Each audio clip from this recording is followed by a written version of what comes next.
me and Ben Platt are both born in 1993. And you know what? I look 28, okay? And you know what? So does Ben Platt. No matter what hairstyle, no matter how baby-faced they try to make his skin, he looks like an adult. End of story. End of conversation.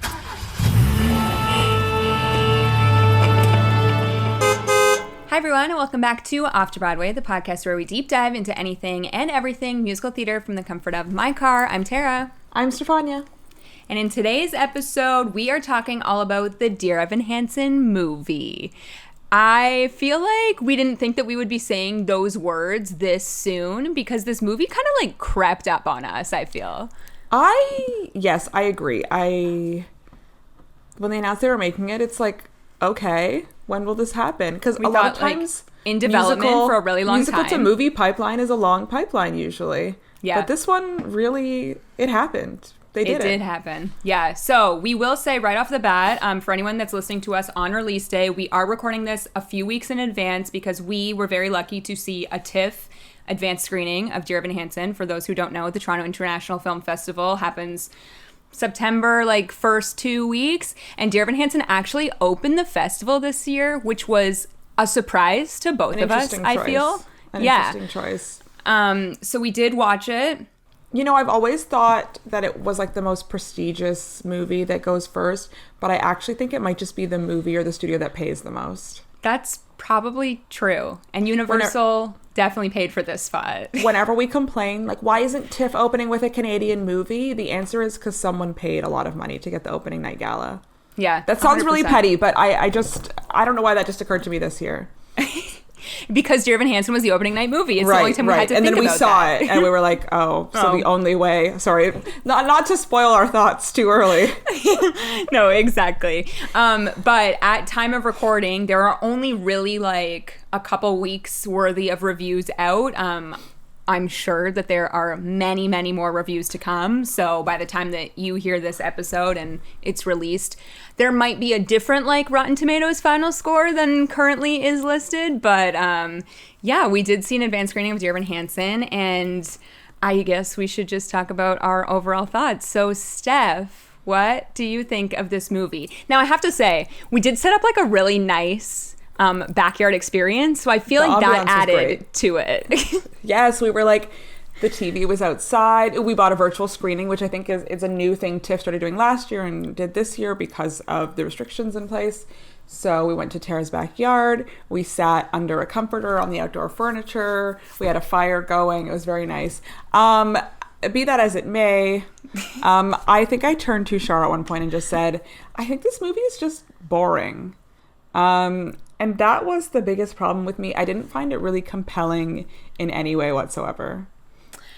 I agree. Obviously, we will talk about the musical in a little bit, but as someone that has seen this show 4 times on stage, I am very familiar with the subject matter, and this is the worst iteration of Dear Evan Hansen. And It's interesting to me because I think when it was announced that it was going to be a movie, a lot of people thought, oh, maybe this story will lend itself better through film. I completely disagree, and the only way to see this story, if you're even going to see the story, is to watch it on stage, in my opinion. I think this applies to everything, but the way you as an audience member are primed to receive something when it's on stage is very different than the way you are ready to receive something that is filmed.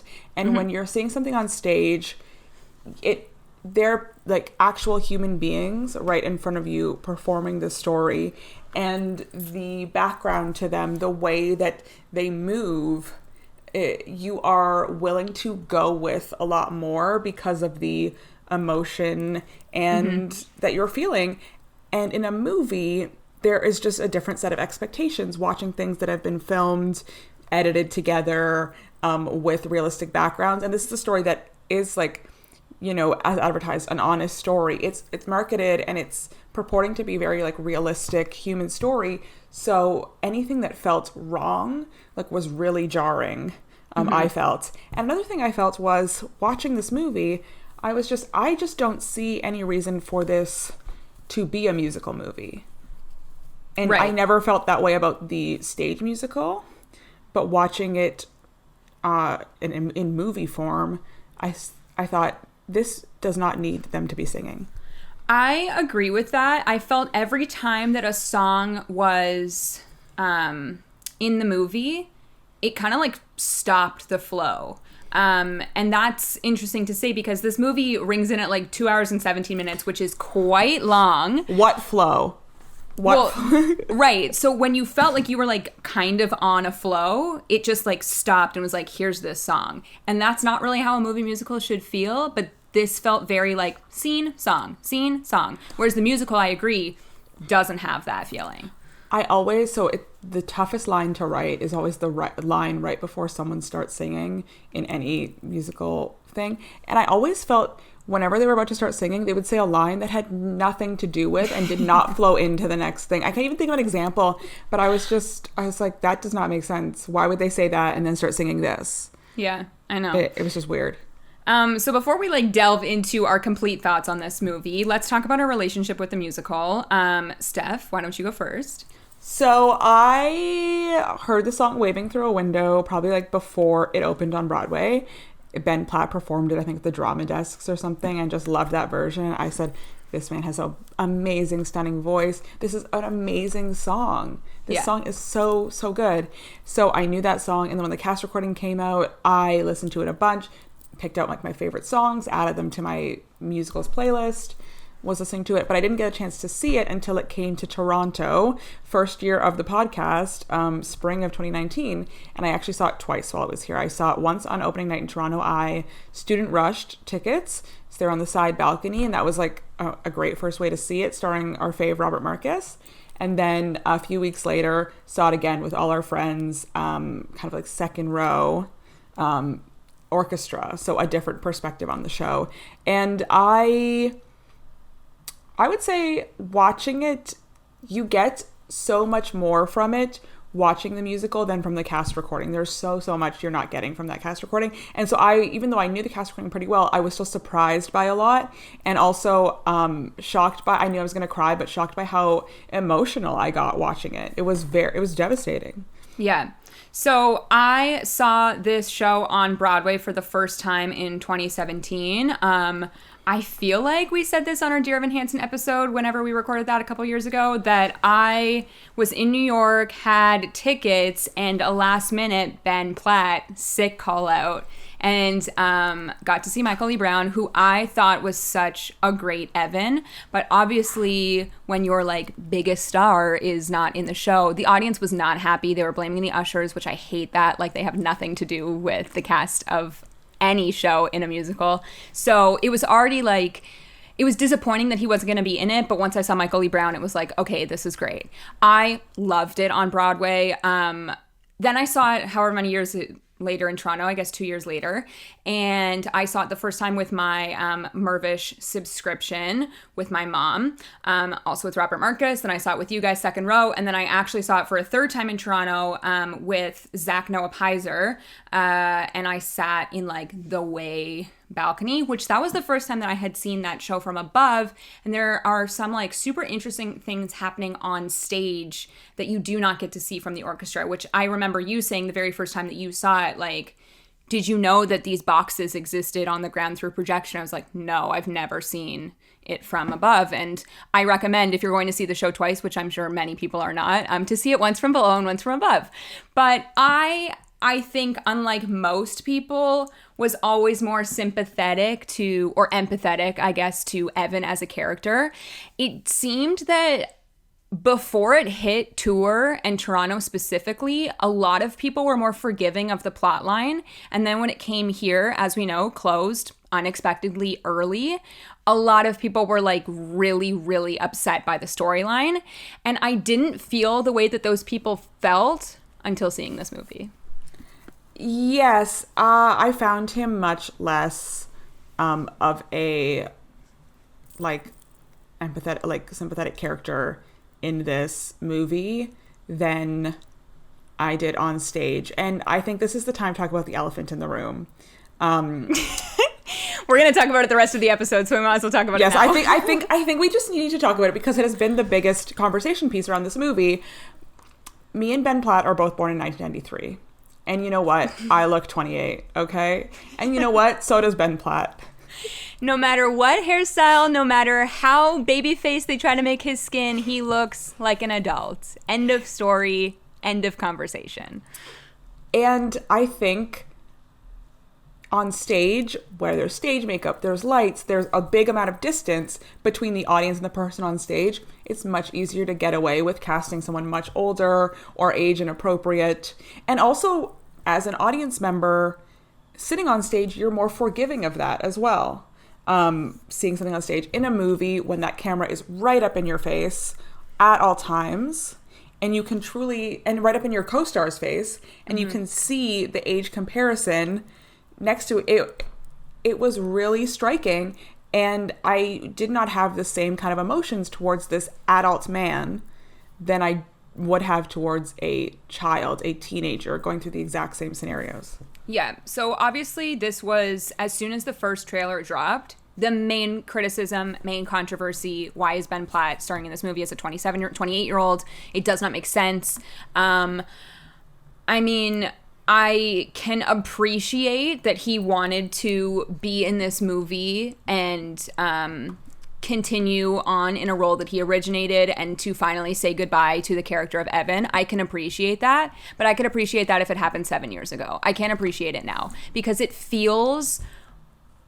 I mean, it's a mean thing to say, but it feels creepy, like watching him, like Caitlin Dever, not a teenager, but she looks much younger than he does. And watching him and her, which I know you hate the Evan Zoe relationship like already, but it's watching already it this cringeworthy. way, it's already so cringeworthy. Right, and then seeing it in the way that they did it in the movie, it felt worse. A child is a child for a reason. They don't have the knowledge, the life experience, the capacity to kind of figure this out, but you have different expectations for an adult. Yeah. And even though he's pretending to be a child, it did not translate to the audience. It was the most distracting part of the movie. And it's interesting too because, as I said, I have seen 3 different Evans now, and Michael E. Brown felt young to me. Although we adore Robert Marcus is too old for that character. He's like 30? I would say, yeah, like, I don't know an exact age, but yeah, I would say like late 20s probably when he did it. And we know that they probably tried to cast someone younger, but it was very hard to cast Evan in Toronto. And obviously, Robert Marcus's voice is the reason that he is in that show and was in the show. But I had said this, I think, on our last episode, but like Zach Noah Pizer's Evan was my favorite Evan I had seen because he felt like a teenager. I don't know how old he was when I saw him play it, but he looked and felt like a teenager. So it was very easy to forgive the storyline more. I guess like now that we're talking about the storyline, we should talk about the issues of the storyline. So obviously if no one has seen or heard of Dear Evan Hansen, the basic premise is that Evan is seeing a therapist and he is told to write these letters, Dear Evan Hansen, to himself as a form of therapy. And he writes one while at school and prints it off, and another student, Connor, finds it, and his sister's name is written in it, and he takes that as if he is writing about his family. And then we find out that Connor has committed suicide, and there is a moment, which I think we will talk about that moment, because I have issues with that moment now watching this movie, but it's Evan and Connor's parents, and they think that he wrote this letter to Evan because it is signed Sincerely Me and Dear Evan Hansen. He did not, but goes along with this lie to make the family feel more comfortable and help them grieve.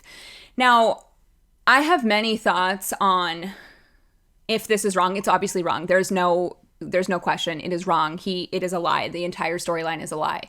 But something that you had said when you were here was like, if I'm watching a family like feel relief from a medium, I'm like all for it. And I understand that point of view.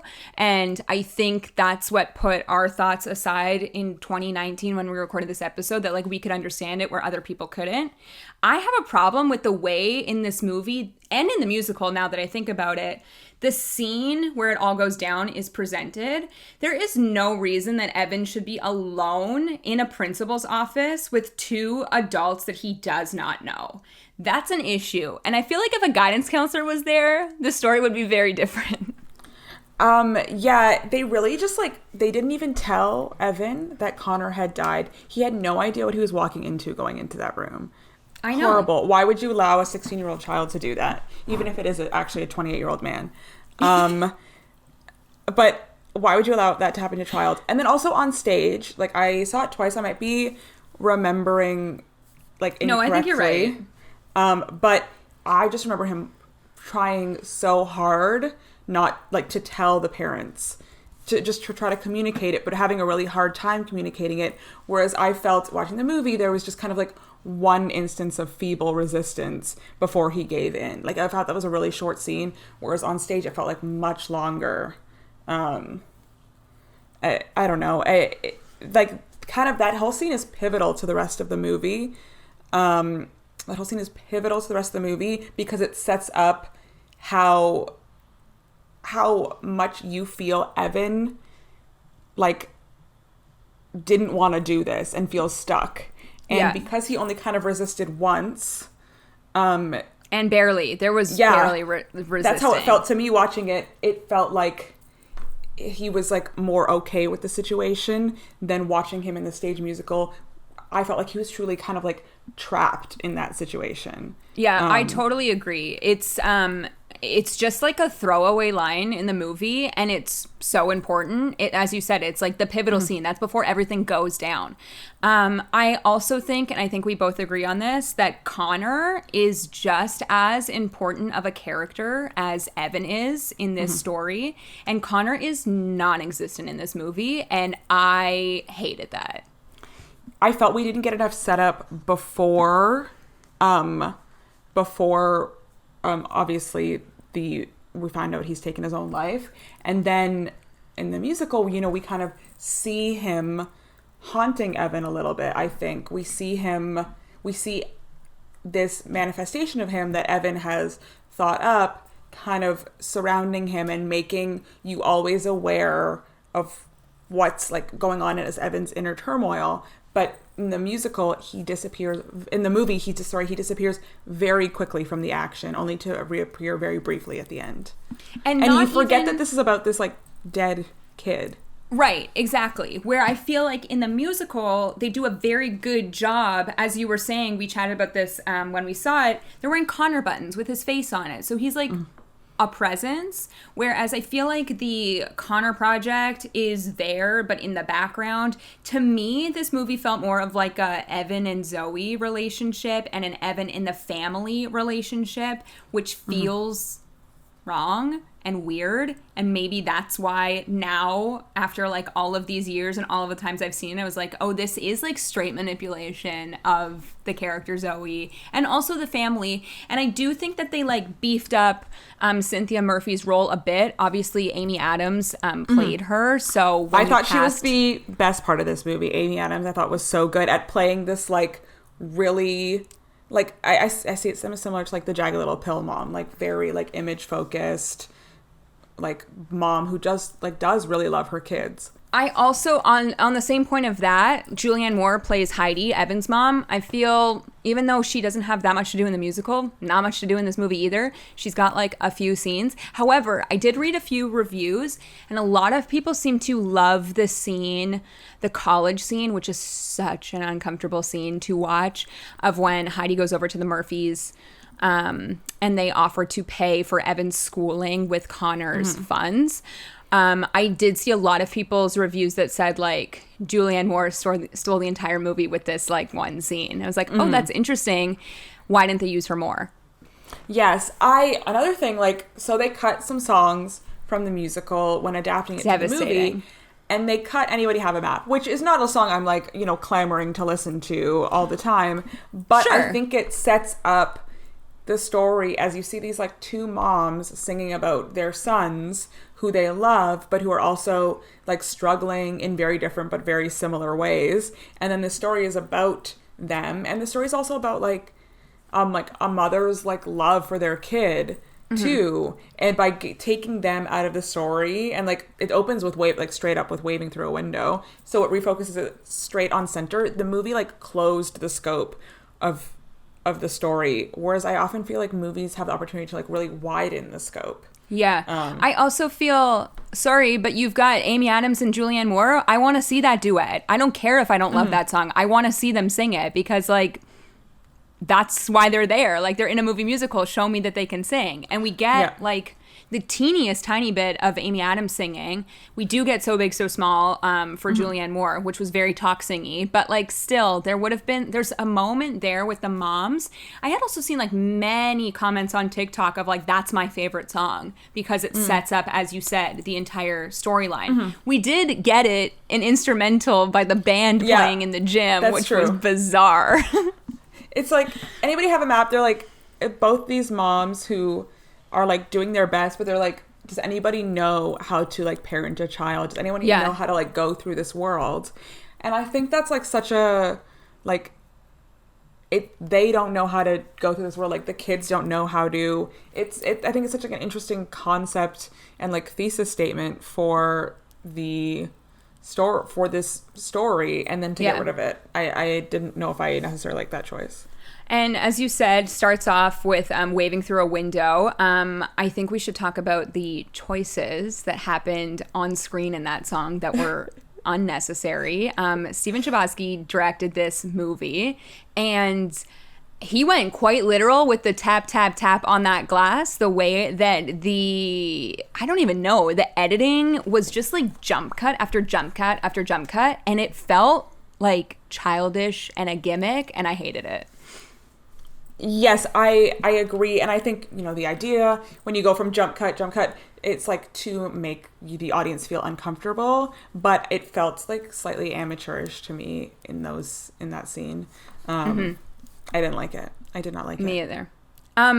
All this to say, Ben Platt sounds great in this movie. If anyone is questioning if this man can sing, he can obviously sing, and he's still got it. And I think that's part of the reason that he's in this movie. I do want to talk about like the backlash, I guess.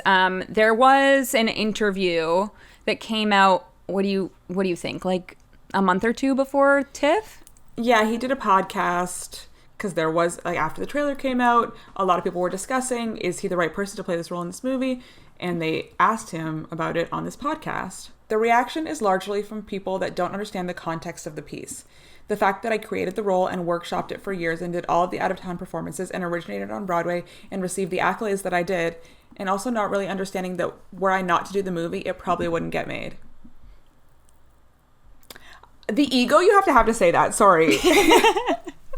To think that even.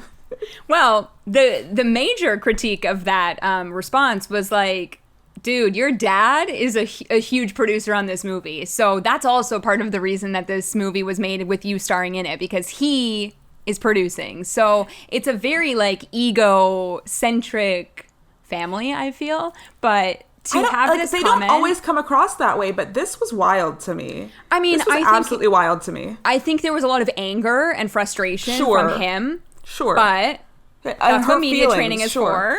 And like, I'm sure his feelings were like really hurt by all these people saying this. It's also, I think, very insulting to, you know, every single I did all person. this for them.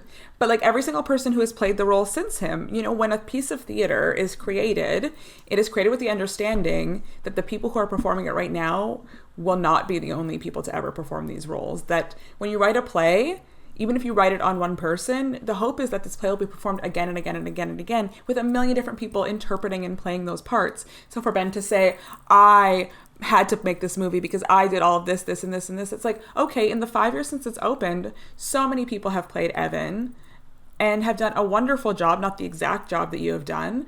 Across the world, too. Yes, in Toronto, on tour, on Broadway, in the West End. So many people have played this part and brought themselves to it. And I'm not even saying that any of them should have been cast. I don't have an opinion on who should have been cast in this role, but to be like, I'm the only person who could have played this part is so wild to me. It's truly wild. I know. And as I said, like, I can understand wanting to do it. again, to like close that chapter, but wanting it and then like saying it this way. And also, he has so many friends that have gone into that role. His boyfriend went into that role. We have Colton Ryan as Connor, who was his understudy Swing. Like, it's just so rude to every single person that has played that role. And guess what, Ben? This show has like lived on without you and will continue to live on. However, I did see a lot of reviews being like, will this movie put a damp, like, Tank. will it ruin the Tank stage Broadway. show? And I don't know. I actually don't even know who's the target audience of this movie, because I think like the Ben Platt superfans will go to see this. But if I'm not a musical theater fan, like, why am I going? I'm not going. How many people do you think are seeking out this movie that have not seen the musical or at least listened to the music from the musical? Like the journalist that got the TIFF screener and said, write a review. You know, because I'm not sure. Like, I can understand seeing this movie and being like, wow, I never need to see this on stage. But I don't know how many people there are whose first exposure to Dear Evan Hansen is this movie. That's just like my hypothesis. I mean, I would hope that it's not. Like, I think there's more magic in the stage show than there is in the movie. There's much more valuable things to get from the stage show than from this movie. Yeah, even if it's totally. not perfect either. There's like a lot of flaws, as can be heard in our episode 2 years ago where we like discuss. But I think there's like something worthwhile about seeing that, and like I wouldn't recommend this movie at all. It's so interesting to me too, especially like, we're not out of the pandemic, but we're like certainly coming out on the other side. And for this to be a theatrical release only, I feel is a really bad move, Universal, because this could like bomb at the box office.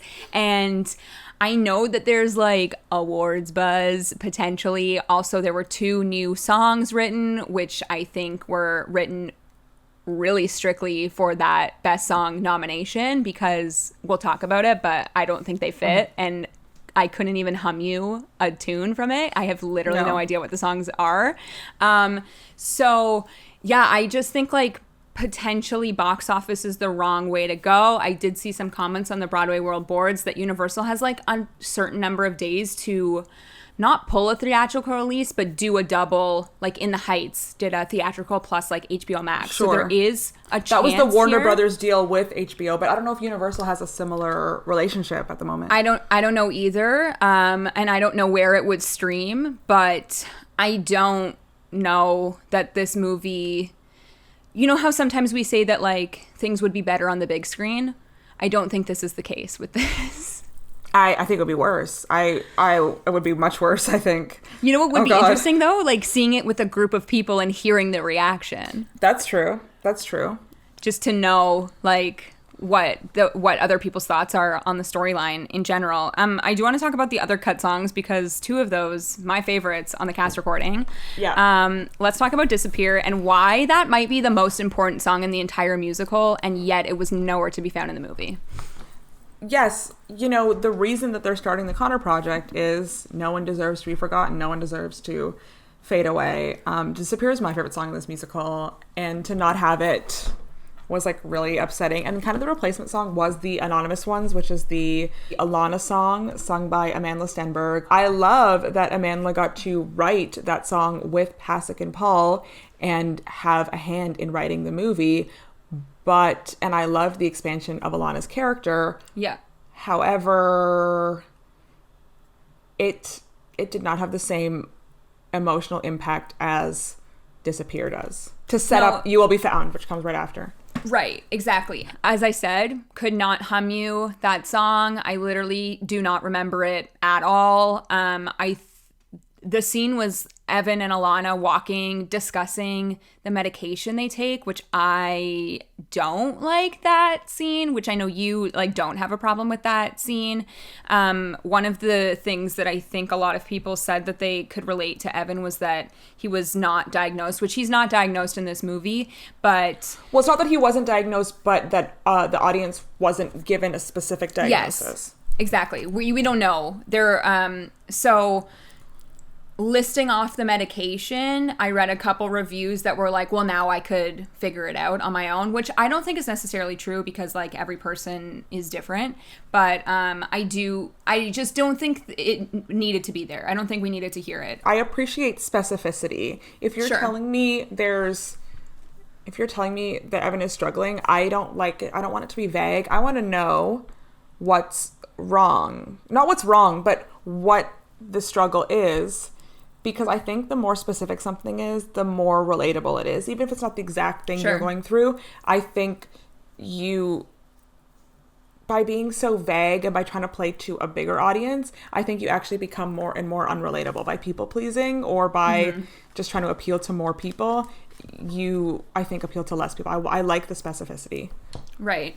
So then Alana sings this song, which I do think one of the positives of this movie was the bigger role for Alana. I think she's like stereotypically annoying in the musical, and I don't think that those traits are in the movie, which I do like. However, to have this song instead of Disappear, I don't get it. Like, I just don't understand it because, and I mean, the only reason I can understand it is because Connor is not, as you said, like in Evan's imagination. So there is no reason, I guess, for him to come out and sing this song. But the entire premise, whether Disappear is in the movie or not, the entire theme of the story is still that no one deserves to be forgotten and that you will be found. And if no one deserves to be forgotten, like, why did we forget about Connor in song 3? I just don't get it. So to lose that song and to lose more of him, it just like leaves a bad taste in my mouth. I hate that that's not in it because I think it's so important. And I was reading these comments on the on YouTube of the trailer, and someone was saying that no one deserves to be forgotten is universal, but not everybody will be found. I was like, that's kind of interesting. So a lot of people relate more to that song than You Will Be Found and think that that is like the big moment and not You Will Be Found. Even though I think, I mean, You Will Be Found got us. Like, it still made us feel something. I did cry at You Will Be Found, but like the problems I have with the You Will Be Found scene. Go for it. What was with all the pictures making the picture of Connor's face? That was so embarrassing to me. I was so embarrassed for the movie at that point. It just like came out of nowhere. It was so bad. I understand it because like if you go to the theater, I mean, I don't understand it in the context of the movie. I understand it for like the marketing promotion for the actual musical, because if you go to the theater, the like Dear Evan Hansen signage has all of these people's like little faces in them. Sure. But it's very different to see that on a photograph than to see it animating on screen. And the animation was so cheap. Like, so cheap. I was so bad. It did feel like they were doing that and attempting to kind of recreate what the stage picture is when you're watching You Will Be Found. But again, on stage is different than in a movie. It just is. And I didn't mind when you're seeing like people react on their Instagram or like go on Instagram Live in the movie, even though it's kind of like annoying. You know what? Everybody needs to hear this, okay? Thank you, Evan Hansen. Yeah, but when they started to just collage it, mosaic it. They did mosaic it. It was a mosaic. I was just like, I didn't like it. It's so interesting because I think like a few years ago, one of the like marketing campaigns was like, you could send in your picture to be in the You Will Be Found mosaic outside of the theater. That's totally different than this. Like, again, a still image is not comparable to what they tried to do in this movie. I also think I love the song. Like, we have said this many times. I love that song. I think it is a very well written song. It builds in the right moments. It's very emotional. Obviously, the Larry Murphy moment, which is the name is not even Murphy in this movie, but I don't even know. It's something with an M. It's not important. I don't remember what his name is because they changed Larry from being Connor's dad to Connor's stepdad. Yes, but the like Larry catharsis moment is still there and still got us. It is like the best part of that song. It's the best part of the musical. I'm happy that it was there. But something that I didn't care for with this scene, which I think is very relatable to the rest of the movie, is what you were saying of like the cameras are very different than stage. And unfortunately, I feel Ben was acting to the back of the house when the camera was right in front of his face.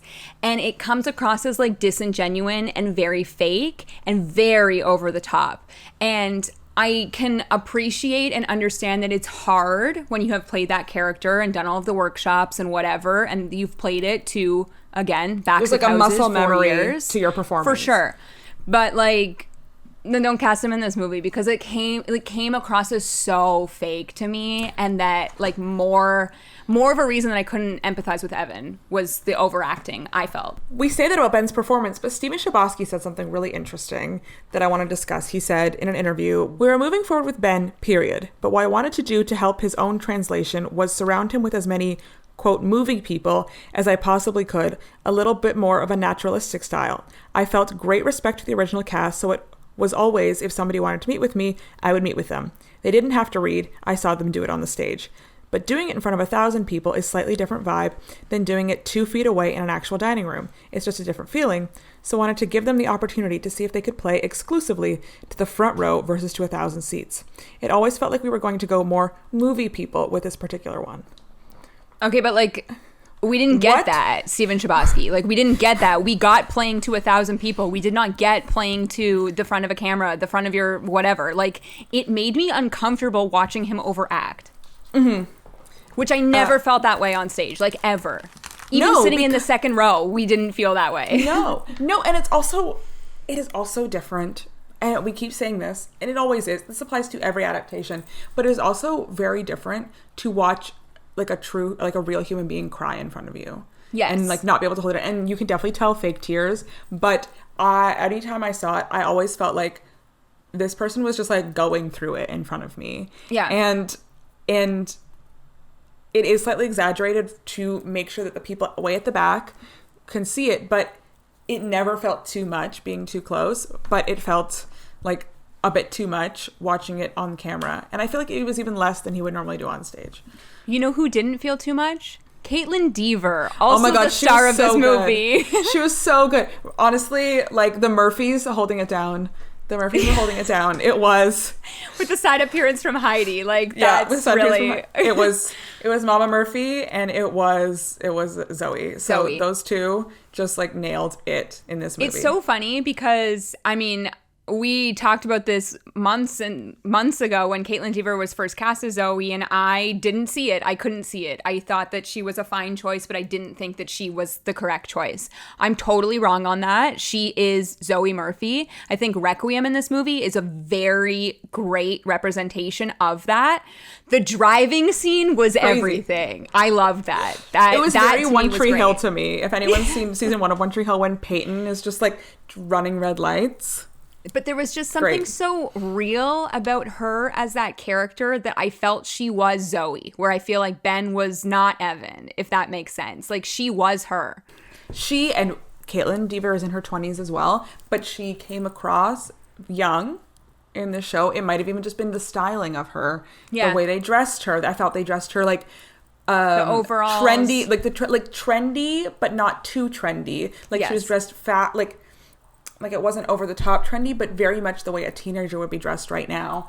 And she has such like, her performance was very muted in a good way, like very like restrained, reserved, and so good. So good in this movie. Also, as I said, Requiem, like a highlight for her, but also the scene when it all goes down for Words Fail. She looked heartbroken, like legitimately. Her face read devastation, whereas like snotty Ben in the corner is like trying to fake it for the back of the room where she is in front of the camera, like truly crying. So I just think like good casting on her end. Yeah, I have no issues with Caitlin Dever. I have no issues with Amy Adams. Someone that I wish was in this movie more was Nick Dodani as Jared. They fully got rid of Jared's storyline. Yeah, they expanded Alana at the expense of Jared, I think. Which is sad to me. Yeah, because I love Jared, and I think Jared is so much of the comedy of the stage piece, and we're missing a lot of the moments of levity in the movie. Yeah, totally agree. And then, obviously, as I said, Connor non-existent, but the moments that Colton Ryan was on screen, Sincerely Me, he was so funny doing like the whoa in the library, like we don't deserve Colton. He was funny. Yeah, I missed him in this movie. I missed him so much. It was And weird. then we did get him for a brief moment at the end of this movie singing a new song that I could not tell you the title if I tried very hard to think about it. Is it something about loneliness? Yes, let's look this up. It is called... Nope. It's called A Little Closer. Wow, why did I think it was called Loneliness? I guess we should talk about the kind of new ending. Right. Oh, my God, I forgot about this. Okay. Do you want to summarize it and then tell us how you feel about it? Yeah, okay. So the original ending, which I don't like, it's really like not that far off from the original ending. It's just a couple added things here and there, whatever. So the original ending is that Evan tells the Murphys that everything was a lie during what is my favorite song, Words Fail. I did not get the emotional relief I was hoping for in this movie as I did during the musical, unfortunately. But Evan exposes this lie, and then he tells his mom about it all as well because he was lying to her, and everybody sort of like cuts him off. I guess like backpedal a little bit. Alana really like exposes everything at the end of the day because they're trying to get donations for the orchard to rename it after Connor or reopen it or maybe both. And the donations like stop flowing. So she puts out what is the alleged suicide note, the Dear Evan Hansen letter. It takes, I don't know what the time period is between all of this goes down to Zoe and Evan meeting at the orchard. I assume it's a few months. A great question. I know. It's like, Couldn't we don't tell know. you. But the main criticism of the musical is that it kind of just feels like everyone forgave Evan. No real consequence, which there are still no real consequences. But in the musical, people way more upset. Again, another like dumb quote by Ben Platt being like, we just didn't have time in the musical and people want to leave like smiling. I didn't leave that show smiling, so I'm not sure what he was saying there. But the new ending is that same thing. Alana exposes the letter. Evan reveals everything to the family in the musical, and the Murphys decide because, again, unsure of what Evan is capable of doing, they choose not to tell anybody because they just lost a son and they don't want to lose someone else too, is basically like the premise of it. In the movie, Evan decides to, what we thought he was going to do an Instagram live, but actually just posted it to the main feed, which like terrible lighting, dude. Like you really should have done something different. Maybe wait like for daylight. Wait for daylight, or like write it as a quote board, you know? A notes app apology. Yes, a notes app that apology. That would have been the moment for a notes app apology. You're right. So Evan records a video of himself like exposing everything. Still goes to school the next day. Zoe basically is like, do not talk to me, which correct. And then again, we like jump in time and we see Evan like, this was terrible to me. We see Evan open a yearbook to maybe when Connor was like 10 years old and looks at the list of books that Connor read and then reads all of the books and then reaches out to all of these people to be like, I basically did all this and now want to know who he really is, and then reaches out to someone like at Connor's rehab to get this video of Connor singing. I have so many issues with this. First of all, did he only look at the yearbook when he was in like grade 5? Because like if he only read the books from when he was in grade 5, there's an issue there. Like, why did we do this? Why did we need that scene at all? Second of all, who is recording someone singing at rehab? Like, That's I would true. love That's very to violating. know. Right? There's probably policies against that. There's got to be. And then he sends that video out to everybody. Like, you didn't sign any release forms. This person is dead. Like, this feels so wrong to me. Okay, I even get sending it to Connor's parents. I even get sending it to Alana. Jared? Why did he send it to Jared?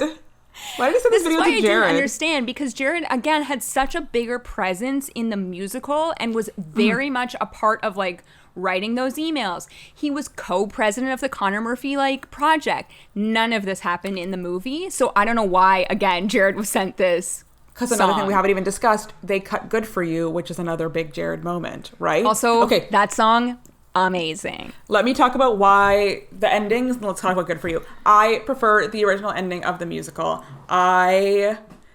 Just to like sum that all up. So after he does all of this stuff, he meets with Zoe again, and she was like, thank you for this video. Thank you for like letting us know more about like my brother, blah, blah, blah.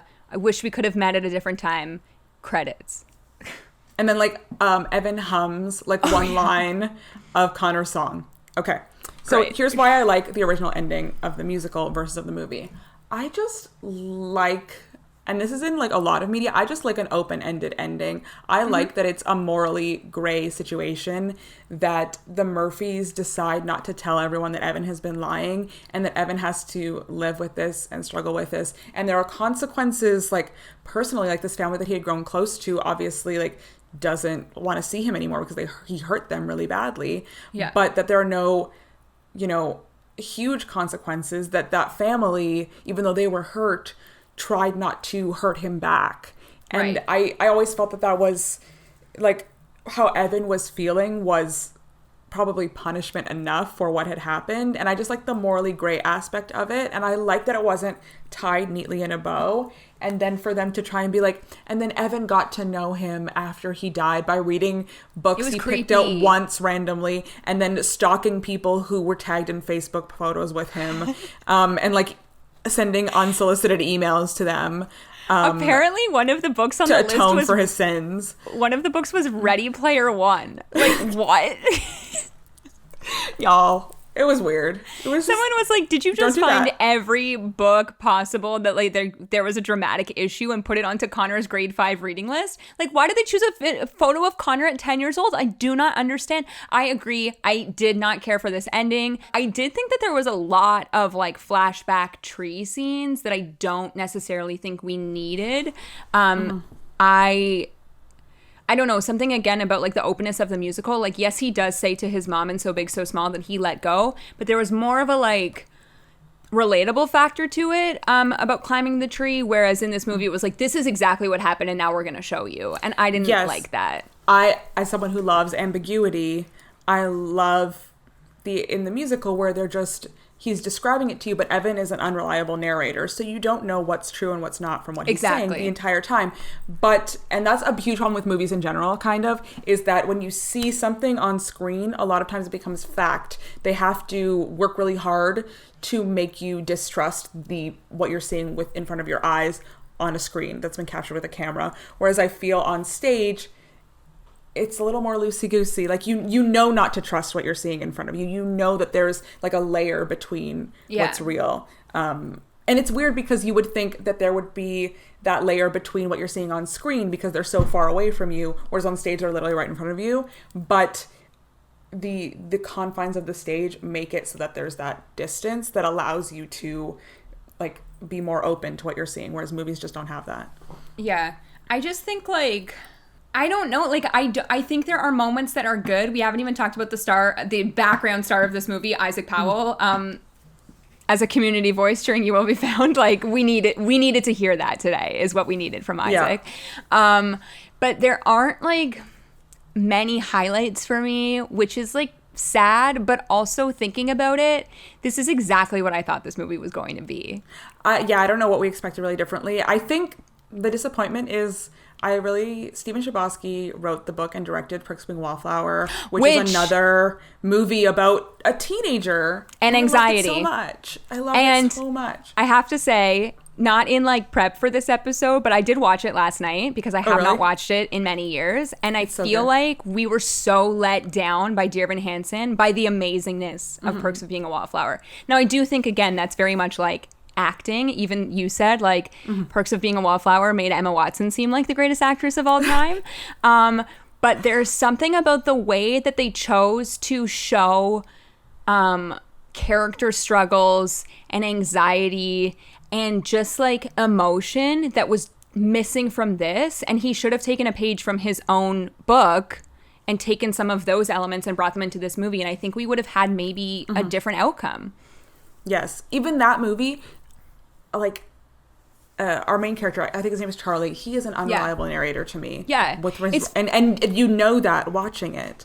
It's so interesting. Yeah, I love that movie. I also think like watching that again so closely after watching Dear Evan Hansen, and as you said, he is like an unreliable narrator, and there are very similar aspects. He's writing letters, dear friend. Like I almost wish that Evan narrated the movie in some way. Maybe. Like we had the letters there, and I feel like we could have played with, like they've already made the decision that they're going to change a bit of the storyline, so why not continue that change and do something like that. Have Evan write these letters to himself and let us hear who this person is as a character instead of like see it on stage. I would have rather heard some of the things that Evan was doing than saw what we got. I don't know if that like makes sense, but there were moments of Perks that I was like, you guys should have just taken exactly what you did here because there was no flaws to it. And then we got this and it just doesn't feel the same. So I don't know. It's weird. You hadn't even talked about something that you hated most about the movie, which was the what did I hate most? I forgot. Family's houses. Oh my God, I'd forgotten about that. I did hate the family's houses. Okay, this is a big problem with movies in general. This is a gripe I'm going to air out right now. I was just thinking about a kid like Connor and what his bedroom would look like in my mind. And then when we go and see his bedroom, when we're standing in it, and there's like records on the wall, like artfully arranged, and it's like very, you know, he has a night, like his parents are well off, they have a nice house, but I'm just trying to picture a boy like Connor who we've gotten to know and picturing him decorating his room this way or living in his room this way. Or even Evan, who you're being communicated is from a single Lower mom, income. struggles with money, lower income, and the way his room was decorated felt very inauthentic. Zoe's room felt inauthentic to me. I mean, I find a lot of teenage, like children's bedrooms in media over decorated, over stylized. It feels very unrealistic, but particularly the tone of this movie was trying to capture, which was like a very realistic tone, even with the music. It just, these bedrooms felt very inauthentic. They didn't feel like they were where these characters actually lived. Like they didn't feel like their spaces, like they were an extension of themselves. The way that like, I feel like my room is kind of an extension of myself, the way it's incomplete. You know, it's like messy in certain ways. Like it always feels like too staged. And the whole movie, it was bothering me the whole time, their bedrooms and how they didn't feel authentic to those characters. Or lived in, right? Like someone like Evan would not have his bed made or like his desk chair in the exact spot that it should be. Like we walk into Zoe's room and the lights are just on and bright and everything looks like so 2020 teenager. Like it felt, I agree, like inauthentic. Whereas in the musical, which is like kind of interesting, again, obviously like movie budget versus stage budget and also just set pieces in general, but the ambiguity of just like a single bed and that's all that's there. So when the bed comes in, it's a bed for every single character, but there's no decorations, and even the bed feels lived in. And it allows you to imagine it. Expand exactly the bedroom. Yeah. And I guess like for us who have seen the show a few times, like you, as you said in your head, like I pictured Connor's room to look like this. And I also like hated that we panned over in his room and saw like where he punched the wall to be like, this kid had issues all along. It was so on the nose and I hated it. Like I just didn't, there was so much of this movie that I hated, and it's like the complete opposite of how I felt walking out of the theater for the stage show every single time that I saw it. Even though some of the issues with the movie and the musical are fairly similar, it feels like a completely different story to me. I feel very different watching them in different mediums. Yeah. Like the story issues have always been there. They just truly have. Yeah. Like a lot of them have been there, but I am so much more willing to overlook or understand more the stage musical than I am the movie. Yeah. Before we wrap it up on our overall thoughts here, I do want to talk a bit about the music. You Will Be Found, Waving Through a Window were released first. And both of those songs were completely reorchestrated, which is like an interesting choice. I understand why they did it. They obviously wanted to make it sound more with like today's music. I have no issues with the way that they sound. But I always think about, and I feel like this is because we have them, those cut songs, and how I feel like some of those cut songs might have worked in this movie more than the new ones that they gave us. I love Good For You, but I get why they cut Good For You. But I really missed Disappear, and I missed Anybody Have a Map. We did not miss To Break in a Glove. We did no one missed that, and I didn't miss the finale either. That was fine.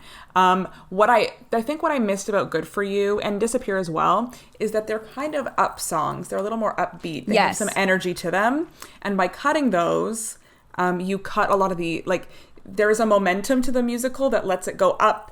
Even though a lot of it is like down in tone, those songs like wake you up.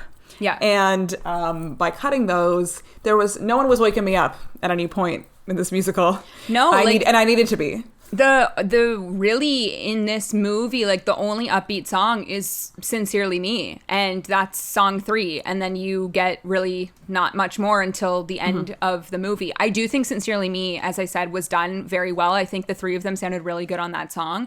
Again, not enough Connor. Like, where were you, Connor, in this movie? I wanted more of that. And Jared, like both of them. And Good For You is a moment that Jared sings. Obviously, he didn't. They did cut Jared's solo out of You Will Be Found, and I don't know why they did that. That's weird. It's kind of strange. And he is like in the background of Disappear. So yeah, when you lose those like bigger, upbeat, like full ensemble moments, you lose also the 2 characters that we've been saying the entire time we wanted more of. So it's just like, the choices are interesting. I mean, Stephen Levinson wrote this book, and he was very involved in the script for the movie as well. And I just think there might have been like some things that he wasn't willing to give up storyline wise, but was song wise. Or, I mean, Pasek and Paul were willing to give up song wise. So I don't know. I just like, again, it's exactly what I thought it would be, but I expected more. I know. Yeah, it's just like a frustrating exercise to watch this movie and to have it be made this way. And I also would say, like, if you are not a fan of the musical, I don't think you should watch this movie. This will not change your mind anyway. No, it's only going to make, exactly, it's only going to make you feel worse. So should we, like, give our ranking on this? The metric that I'm going to be using is signed casts. So I'm going to give this a 2 out of 5 signed casts based on the past hour of me talking.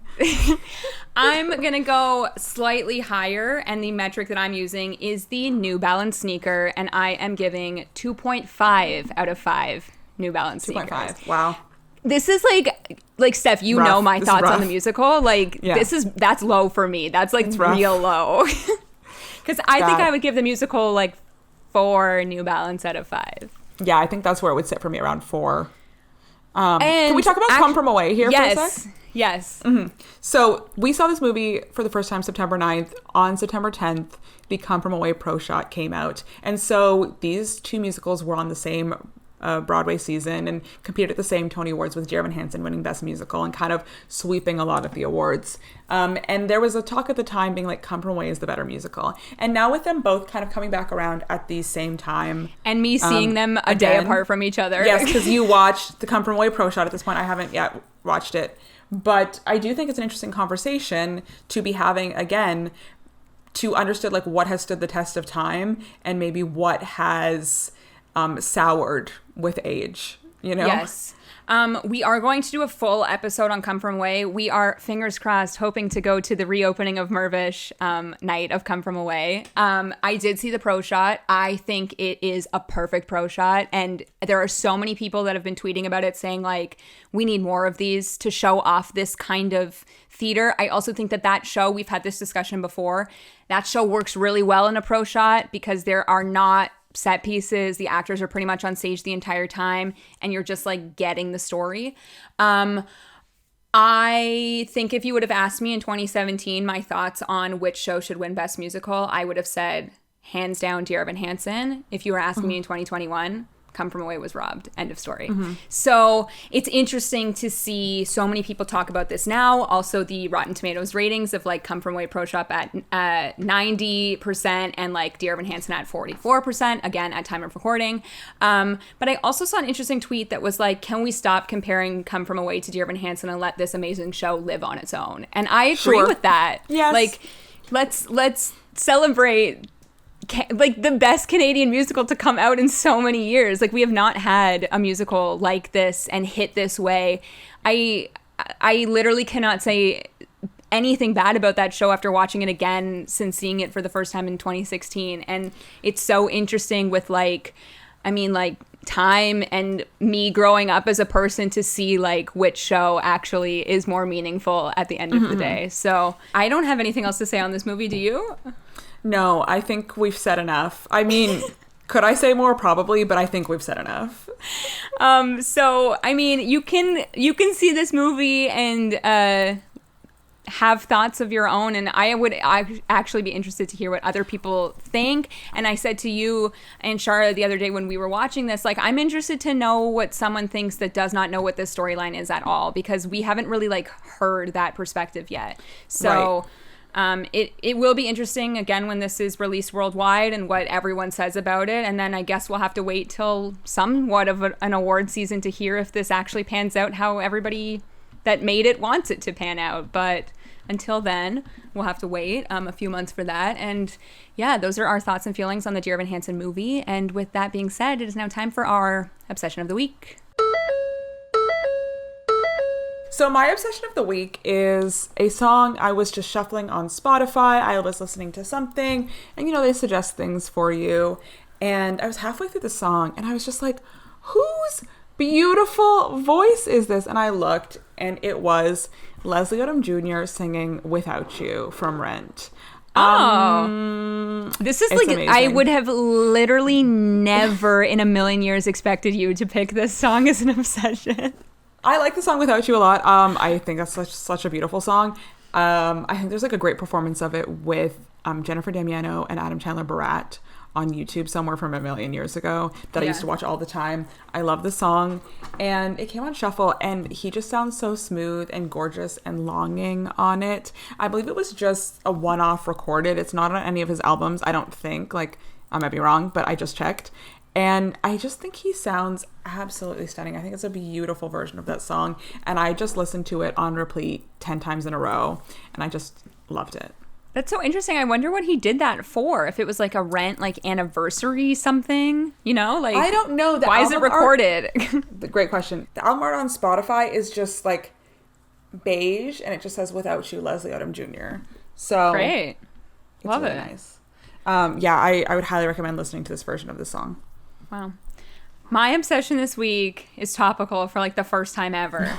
And I'm very sad to say this, but in 2 days from now, at time of episode release, Happily Ever After will be playing Disney World for the very last time. And that's crazy. Feel that the song deserves an obsession on an episode, and it's this one. So... as I said, in 2 days from now, Happily Ever After leaving Disney World. It's being replaced by the 50th anniversary show Enchantment, I think it's called. Can't wait to watch like a live video of the first night of that, but also see someone do a live video of like the final night of Happily Ever After.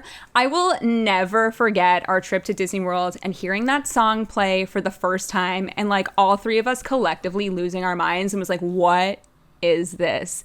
Sung by Jordan Fisher and Angie K. And I have so many questions about this new fireworks show because, like, is Tinkerbell gonna fly still from the castle? She has to. I know she has to, but like Happily Ever After had the perfect, we all have the courage to fly. She flew in the previous show too, though. I know, Wishes. I know, but I don't remember the song from Wishes. I just really remember how we felt listening to Happily Ever After, and then hearing it like as we exited the park, and then going back to the hotel and playing it again. I love that song. When like Disney reopened their fireworks for the first time this year, like obviously I watched the video and cried. Like, it's such a beautiful song in general. Like, it can be taken out of the context of the fireworks show and listened to at any time, and you like feel the Disney magic. Anyway, Happily Ever After sadly ending on September 29th, getting ready for October 1st's new fireworks show. And I also feel like this is relatable and topical because Jordan Fisher going back into Dear Evan Hansen in December on Broadway. Wow. So it all perfectly tied together. It all connects. Yes. So yeah, Dear Evan Hansen I think is like one of the, I guess, like last shows to reopen on Broadway because so many have opened in September. But I think it's like scheduling conflict because, Jordan is busy. Yeah. I also get not opening everything all at once, let it like Stagger. Gradually, let's move it into it. Make people wait for the exciting stuff. They're also looking for those like Christmas rush, like big ticket sales. So I don't know. I do think it's going to be interesting. It's going to be interesting to see the like longevity of this show. I hope that the movie doesn't tank the musical. I really hope that. So if you have seen this movie, if you have seen the musical, let us know your thoughts. And you can do that by following us on Instagram and Twitter at Off to Be What Podcast. That's with the number 2. And you can listen to us anywhere podcasts are found. We'd love it if you rate and review on Apple Podcasts. And you can even listen to us on YouTube, and you can leave a comment for us there. And our next episode is the event of the season, Diana the Musical. So everybody should look out and wait for our next episode because we're pretty excited. This is my Joker. Yes. And we will see you guys next time. Bye.